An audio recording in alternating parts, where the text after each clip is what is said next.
আলকামার জমানে কালেমা আসে না, নবীর কাছে খবর চলে গেল নবী আপনার সাহাবী আলকামার জমানে কালেমা বের হয় না গো নবী।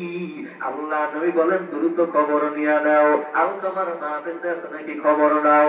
দ্রুত খবর নিয়ে দেখলো আলকামার মা দুনিয়া জমিনে বেঁচে আছে। এবার আমার নবী বলেন রে আলকামার মা, দুনিয়ার জমিনে আপনার সন্তান আপনার সাথে কেমন আচরণ করেছে, সন্তান কেমন? আলকামার মা ডাক দিয়া বলে নবী আমার সন্তান ভালো, মানুষ হিসেবে বড় ভালো। নবী আপনার সাথে যুদ্ধের ময়দানে যায়, নবী তাহাজ্জুদের নামাজ পড়ে।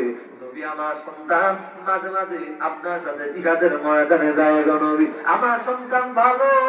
এবার আমার নবী বলেন হে আলকামার মা বলো তোমার সন্তানের সাথে তোমার সম্পর্ক কেমন? আল্লাহু আকবার, আল্লাহু আকবার। বলো তোমার সাথে তোমার মায়ের সম্পর্ক, তোমার সন্তানের সম্পর্ক কেমন? এবার আলকামার মা চোখের পানি ছেড়ে ছেড়ে কেঁদে কেঁদে বলে গো নবী আমার সন্তান আমি মায়ের মনে কষ্ট দিয়ে ফেলেছে গো নবী। আল্লাহ নবী বলেন রে সাহাবা এখনই খবর পেয়েছি এই যে আলকামা জমানে কালেমা আসে না, একটা কারণ হলো ওই আলকামা তার মায়ের মনে কষ্ট দিয়েছি। এই জন্য দুনিয়ার মানুষ ওই মা বাবার কাছে বেঁচে থাকা অবস্থায় মা বাবার খেদমত করে নাও, ওই মা বাবাকে ধমক দিয়া কথা বলিও না, মা বাবাকে মা বাবার সম্পদ হেফাজত করে নাও, মা বাবাকে খাওয়াও। অনেকে মনে করে মা বাবাকে খাওয়াইলে মনে হয় সম্পদ চলে যাবে। এ সন্তান না না, মা বাবাকে খাওয়াইলে আল্লাহ রাব্বুল আলামিন আপনার সম্পদের মধ্যে বরকত দিবে, ঠিক কিনা বলো?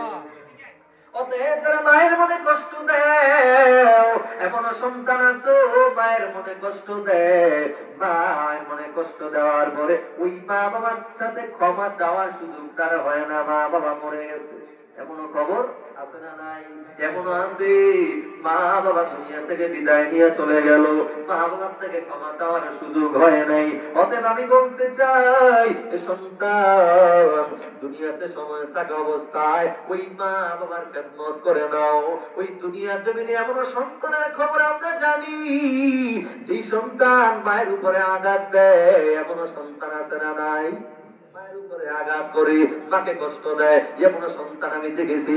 আমাদের চাঁদপুরের জমিনে একটা যুবক ৬০,০০০ টাকা বেতনে চাকরি করে না, চাকরিজীবী যুবক।